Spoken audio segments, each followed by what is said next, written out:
And I'll show you a couple of examples of different types of unit tests that we can put in by way of them being able to run them against whatever code we're creating. Now, the nice thing about Android is that you get quite a lot of this built in by default. So here we have just Android Studio has been opened up a project within it. Gauge in this particular case is the one we're going to show you a few tests against. And anytime you create an Android project inside your Java package, you'll have your main code that you're adding in for your Android app, but alongside that you're also going to get two test projects. We've got one called test, one called Android test, and inside those we'll have two example tests, one an instrumented test and the other one says an example unit test. Now they're both types of unit test. How they differ really depends on how that test is executed. So we'll talk about unit testing first of all. So unit test will be a number of individual pieces of tests. They're standalone entities, and we use those to test the functionality of the methods and the objects that we're creating. Now, a unit test will run just here and there. We'll have to go and create anything we need to test within it. And sometimes when we're testing things, a method that we're testing, it might depend upon another class or another object or some data that's being created. Now, that's going to give us one of the challenges as part of this here, and it's going to make a difference between if we're doing unit testing or we're doing instrumentation. Depending upon the types of data, the other objects that we need to create to test a fragment of code. So these are kind of the dependencies. We have different ways of being able to generate that information. One example, and I'll give you an example here. So if we go into, let's say, our engine, down to, say, Asset Store, and we'll test this particular one. So Asset Store is a class for adding in or for storing bitmaps, music and sound, and has some methods. For example, here, one where we can load and add a bitmap. So if we wanted to test this particular method, to call this one, we're going to have to pass in here a couple of different strings. And let's pick another one. If we wanted just to add in here a sound asset, in this case we would have to pass in a string for the name and an actual sound asset itself, an instance of the sound class. So there's two example methods. Now if we want to do unit testing in those, we're going to call this method and we've got to give in data to pass to it and check to see what response we get from it. Now in one case we have to pass in two strings, in the other case we have to pass in a string and a sound file. Now if we're doing basic unit testing, we need to generate those. So the options we have is I can actually, in this case, create two strings. That's not difficult. I create two strings and pass them in, brilliant. Over here I've got a choice, or I've got a challenge. I've got to create a string, fair enough, and a sound object. So to test this, I actually could create a sound object, load in a sound object and pass the thing in. If I didn't want to do this, if it was too complicated or too expensive or too timely to create those objects, I can actually use what's known as a mocking framework. So it will simulate those objects, it will mock them. So it'll create really sort of an object wrapper. I can say that when you pass this in, if you call this method, here's the response that you get. So I can simulate what that object would be like.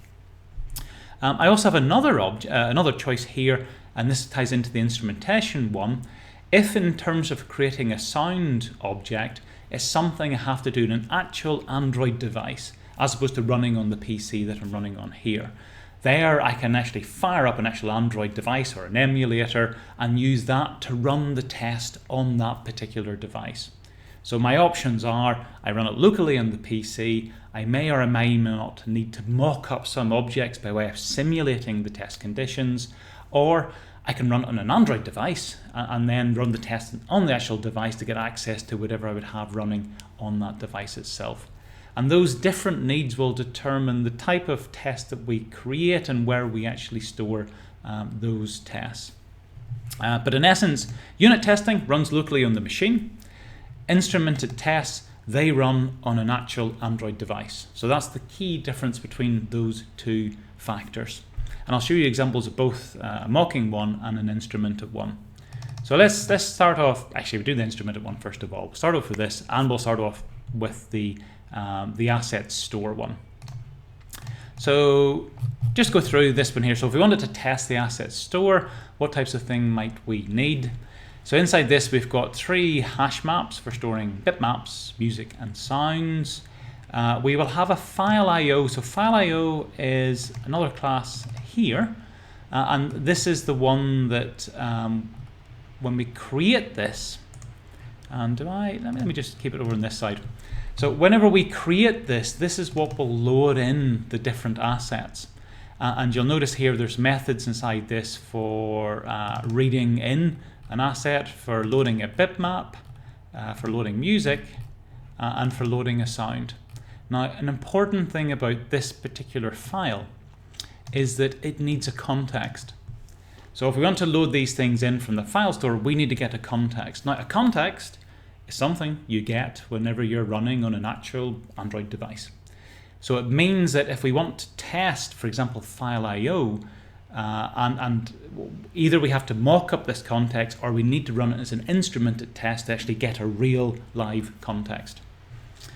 Now this is important because our asset store will be using a file IO to load in some of the different bits. So in terms of the methods here, we have an add method, another add method over there. We have, depending on what you're adding in, sound, music, or this, or you have a load and add method too. So this is one that will enable you to load in a bitmap, or load in some music, or load in some sound, and it's going to make use of our file IO to do that particular one.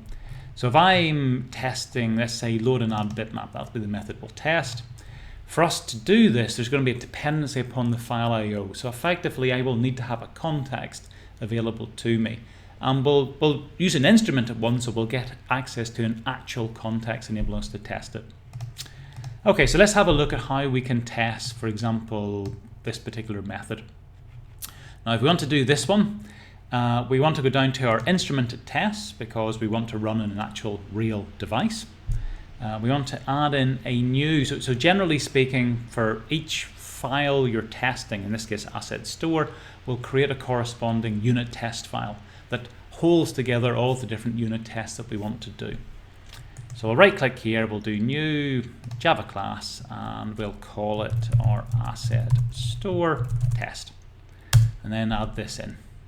So this is going to be the particular file that we will populate with our different unit tests. Now, for the unit tests, we'll be running those on top of a framework. So we'll have a testing framework that will do the tests for us and manage the whole process. We'll just say, here's a bunch of unit tests, off you go and run them. So to do this here, but then we've got to say that this particular Java file is not any old Java file. Rather, it's a Java file that is meant to be running in conjunction with a testing framework. So we're going to do this, and in the case of Android, it uses unit testing. So this is what we want to do, JUnit testing in particular. So in this sense, we run with, and what will we run with? It's going to be Android JUnit 4. And we can put this in for the class file of it. And if we add that in, we've got it set up. So this is now not just any old Java file, it's particularly a Java file that contains unit tests, JUnit tests in this case, that we can run on top of that JUnit 4 testing framework.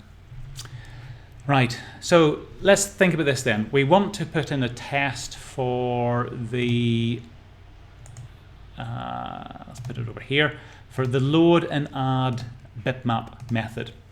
Now, we know from looking at the code for this particular one here, for this to work, we're going to have to call a file IO. It's going to have access to a context. So for creating all of these things, we need to have a context here.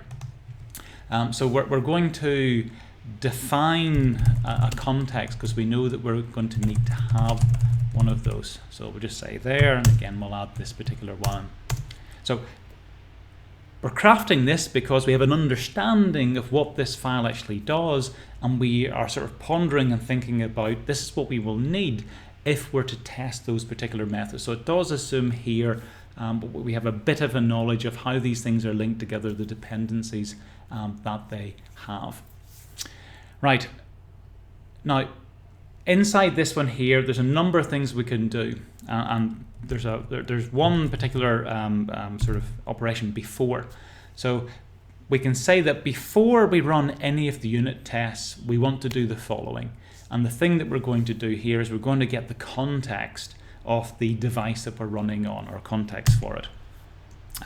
So before we start off in this particular one, we're going to call it, let's say it'll be public void. It'll be our setup method. And inside our setup method, we're simply going to specify that particular context. And you'll see within the example instrumented test, they effectively give you, this is the example they do. So they show how you can go to the device that you're running on and get the actual context of it. And we'll paste that in as well.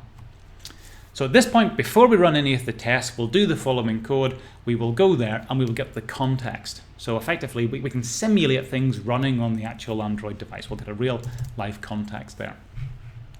Now, so far so good. We want to then add in a unit test for our load and add bitmap. That's the one we're trying to test here. So we mark it up. We're saying it is a test. And again, we can add that particular one in. So what we're going to call this test has to be public, can be void. Now, you can get into naming conventions around how you name the particular test methods. The idea is you name it in a way where you can read it and you get an understanding of what exactly this thing tests. So the actual name of the test is informative for whoever this is looking at it. So we'll call this load and add bitmap, because that's the one that we're testing. We'll say it's going to have valid data, because again, you wouldn't have one test here, you'd have a whole bunch of tests. You would test it by saying, here's some correct information, make sure it works okay. Here's some incorrect information, make sure that it fails, we'll show you that. Here's some edge cases, if things just under or just over, just depends on the data you need to pass in. So we're going to say this is load and add bitmap. We're assuming it's valid data, should be okay. We'll test, I don't know, test is successful. You can call it whatever you want to. Test is, I'll do. Right, so this is going to be the test case where we want to try to load something in and to make sure that it works okay. Now, things that we need within this here. So we're going to be testing a asset store. That's the particular class that we're testing. And generally speaking, for each time we have a unit test, it's meant to be an independent entity that is standalone. So we'll create our asset store within this one here. It's going to be equal to new asset store. So that's it created. In part, then this will have created. Actually, before we do that, it's not the constructor. So the constructor for asset store, whereabouts is it? You have to pass in a file IO. So it uses the file IO to create it. So here we're going to have to create a new file IO, and the file IO itself, it needs add that in. It needs a context that it can actually use. So this is where we put our context in at that particular point. So overall, we have at this point created a new asset store using this particular file IO dependency. To create a file IO dependency, we need to give an actual context that it can use to load in things from. So long about way, this is why we have using an instrumented test, why we've added the context in here, why we've got it first of all. If you were testing this properly, you probably would have started off with the load and add bitmap. You would have realized, oh, I need a file IO. Oh, to have a file IO, I need to have a context, and work your way back. We just did it all the way around. Anyway, it's created at this particular point. We have an asset store. Next thing I want to do then is just to call the method. So we'll do load and add bitmap. Why not? Now, you need to pass in here. You need to give it a name. So I'm going to call it spaceship 1. Because this is one of the names that there was, and you need to give it a location where there is actually data. Now I know there's data here because it's part of the project, but you'd be setting this up with valid data. I just happen to know this is valid data. So spaceship1.png. So I could check that it's there, but I know that it is there. So it will at this point effectively load that particular one in. Now, for the load and add bitmap, whereabouts is it? Down here. You get a Boolean value telling whether or not it was successful. So Boolean success is equal to whatever is the return type from that particular method. So far so good. We've created a new asset store and we said, here's some valid data, load the thing in. Now, if that has all worked, success will be true. And for this particular test, what I want to do is to assert that it is true. I'm saying that if this has worked fine, then success should be true. That is going to be the test, the way of me testing this. So what we do here is assert true. And again, this will be a new one we can add in. We'll add it in a second. Assert true, and it's going to be that success has been true overall. So for adding this particular one in, there's different ones. We'll use this particular one here. Good. So at this particular point, we have one unit test created where we built up a new asset store. We have done something that we know or believe or want to be true, and we're checking to see, is it actually true? So far so good. A few other things then. Let's add in another test now where you would, let's say, invalid data. So if you wanted to set this up, we'll say that we're going to pass in invalid data and test, let's say just test test error. Okay, so this one here again, we want to create our asset store same way as before. We want to try to load something in. I'm going to give it a invalid location, doesn't exist. So this should be false. So I'm going to assert that it is false on the far end. And we'll add that one in as well. So there's 2 unit tests for this particular method in terms of checking to see if it runs okay or if it doesn't run okay at that particular point. And you would carry this process on. You would add in as many different things as you needed to add in to check to see if the thing actually is running fine. Now, we'll stop at this particular point because we've got a couple of examples there. Now, if we wanted to test these things, we can do right-click on it, and we can do run asset store test. We'll pick the device. So this is the same emulator, so it's going to actually run that test on the emulator, create an asset, check to see if the thing runs, and as you can see there, all tests pass. Took 25 milliseconds. So we know those tests actually have passed. Let's say we had a failed test. So inside here, my spaceship 1, I felt that data was correct, but I'm going to put in there what I believe to be an incorrect one, and I'm going to run this one again. So that's going to trigger those tests. They're going to run on the actual device, and then you can see now that we've got 2 tests done. One of the tests has actually failed, and you've got a bit of a message down there for actually telling you which particular one failed. And again, inside the event log, 1 passed, 1 failed. So we can get information then if any of our tests fail as to what was the particular issue. And I can click on this here to say that this particular assert hasn't worked, so it has failed. So this gives us a way then of testing success in success and acting upon that particular one. Okay, so that's probably enough in terms of our instrumented test. Let's have a look at just an ordinary unit test. And we'll add in sort of a mock object around this to check to see how that works. So we'll pick here our screen manager. I'll move it over to this side. So the screen manager, it's another one of the class. Again, it basically holds a collection of screens. So we've got a map inside. Each name has associated with a game screen. So this is simply a collection of game screens, nothing more than that. Create it stores a hash map. We've got a method for adding in game screen, a method for setting a named one as the current one, a method for getting the screen out, for removing screens from it. So for testing this particular one here, we could say, well, we need to create game screens. And we've opened up game screen, you would see it depends on a whole bunch of other things.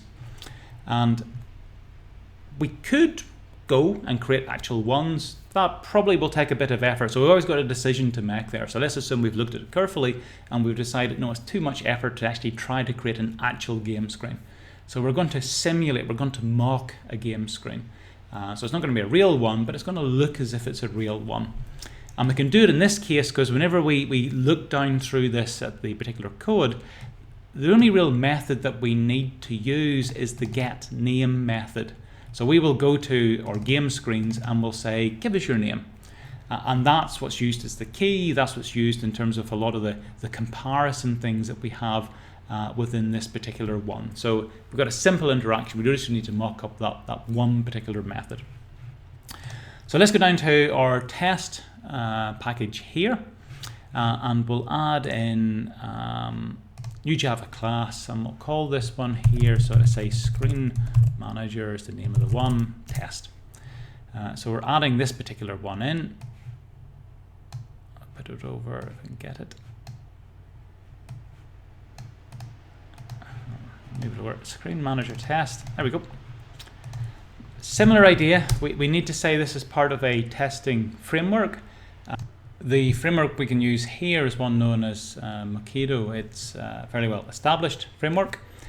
For us to be able to do this though, we've got to be able to, we'll have to add it in as a dependency to the project. So by default, the Android project isn't set up to have a dependency on this, but we can very easily add it in through Gradle. So Gradle is very nice in the sense if we say we have a dependency on a certain framework, it'll try to do the hard lifting by way of moving the thing in. So to do this, we need to go down to our Gradle scripts, to the one for the module, and inside this here you've got the SDK version. You've also got the dependency, so the thing that this depends on. So you can see by default we have a dependency upon the JUnit framework. So we can use JUnit tests straight out of the word Go, but we can add in other ones, and so it's test, so this would be one of the compile ones, and the particular one, I'm going to copy and paste it in because it's, otherwise I'll probably not type it properly, is this particular one here. Actually remove the unnecessary.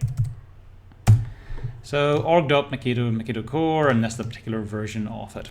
So we can save that, and we can do sync now, which basically lets Gradle know, okay, I've updated the dependencies on it. It needs to do whatever it needs to do. So for this particular project, given the fact that we want to use a mocking framework, we've now saying, yes, we can use JUnit, and additional to that, we can use Mockito available to it. So if I were to go back to, actually here, Screen Manager test, what we were adding in, we can now start adding in our unit test to this. And last time we were running it with JUnit. This time we're going to change it now. So this runs with, so it's going to run on top of a different activity this time. So we'll add that in, and it's going to be Mockito JUnit, the runner. So this is the new one that we have available. So this particular set of unit tests, they're designed to run on top of the Mockito framework itself.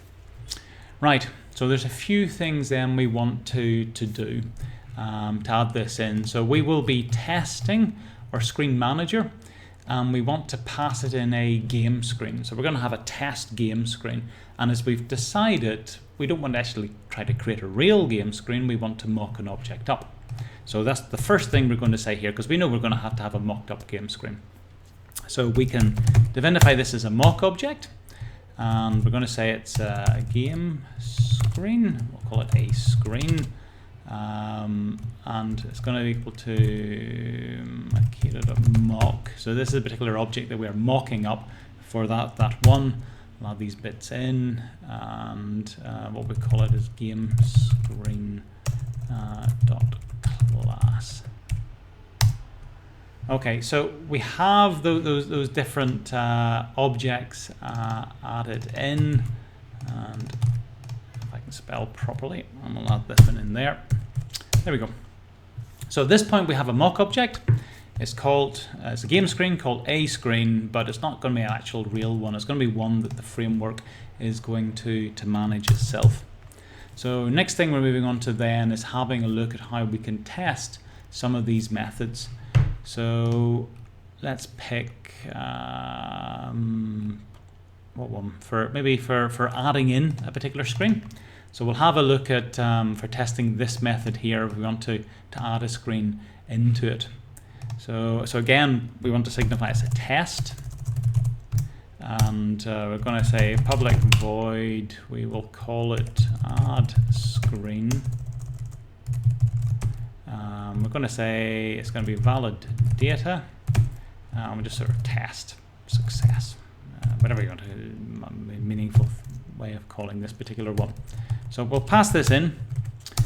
Now, to do this one here, what types of things do we need to do? So effectively, we're just simply passing in a game screen to that one. So we need to create a screen manager first of all. This is what we're going to be testing. So screen manager equal to new screen manager. Okay. Now we want to call it adding in the screen. So we say screen manager.add screen. We need a screen at this point. We're going to pass in our feck object or our mocked object. It's passed in, so we're calling that method, passing in that particular object. I want to check to see has that worked. Now, strictly speaking here, I'm actually testing a few methods because I could do something like assert that is true, or assert equals actually would be a better one. So I'm going to assert that a screen, which is the object I have, is the same as the screen manager get current screen. So we can add this one in, pick that one. So this actually wraps up a few things. Strictly speaking, it's not testing it exactly, but we know that the screen manager, if we're adding a screen in, it's the first one, it becomes the default screen. There we can get it out, we can check to see that it is. So add screen, valid data, this would be a test that if it is empty and you add in a screen, does that become the default screen? And there, if it is true, then this particular test will hold to be true overall. We could pick another one now. Let's say, let's have a look for, say, get screen. So if we're calling the get screen method, the code that we have for this, it involves the name of the particular screen. And that's the one thing where inside our game screen instances that we're passing in here, we will occasionally be calling the name of it or getting out what is the name of that screen. So that is not only, it's a method of our mocked object. So we need to say that if that method is called, if we go to our mock screen and we call the get name method, what values are we going to have returned as a consequence of that? So for this particular test, if we do another test, say public void, this will be our get screen method, and we'll say valid data. Okay, just test that it's successful. So here for this particular one, we need to do a little bit more. We need to actually say what is the name of the screen that we're going to do. So in this sense, we say that when we have a screen get name. So whenever the get name method is called on the screen mocked up object, we want to specify what is returned. So then return. We are going to return in this sense just the. Now we'll do this here properly. So let's say we have a string, and we're going to call it our screen name. It's going to be equal to the main menu for sake of argument. So when we so whenever a screen get name is called, what we want to return is the screen name string here. So that'll return that particular string back. So far so good. Now we can go through a similar process to the one we went through before. So we want to create a screen manager. We want to add in the screen. So we're adding in the screen at this particular point, and it sets it up. We also then want to do screen manager get screen, and we have to give the name of the screen. So I'm going to call it the screen name. So if we're setting this up properly, then we'll add the thing in anytime the get screen name is called in this particular game screen. It will return main menu, and here we're asking, can we get out a game screen called main menu? So that should return the particular one. Now, we've got to assert this. So we're going to assert that it is equal, that the screen that I get back is equal to a screen. So this particular one then will run that test. So just go through this here. We're saying that we know we're going to have to mock up the name of the screen. So whenever that's called, it's called main menu. We're creating a new screen manager. We're adding in our mock screen. And we're saying that I want to go to screen manager and get a screen called main menu out of it. If the mocking framework works, that will return us effectively a screen, the mocked up object that we have. So there's a couple of mocked up unit tests, and again we can run these particular ones. So screen unit tests, if we run these ones, so all two tests pass. So these ones don't run on the device, they run locally on the machine. We're using that particular framework to mock them up. So covered a fair amount of ground in terms of this here. It's just showing you a few illustrations of different ways of doing it. Tying it back into the lecture stuff, in terms of doing this here, look, you would start off with the actual classes themselves and the pieces of functionality, and you would come up with what is the appropriate test for testing these things. Now you'll know the dependencies, you know things like that, and that'll determine then how you go about creating if they're instrumented tests, if they're mocked up tests, if they're just normal tests. So a normal test there would be that unit test where it doesn't require anything, you can just fire in something, there's no other dependency needed on it. Useful stuff to put in, because if you have a whole suite of these, then you can automatically run them against your code and check to see that any changes to functionality are all working okay and your things do what they're meant to do.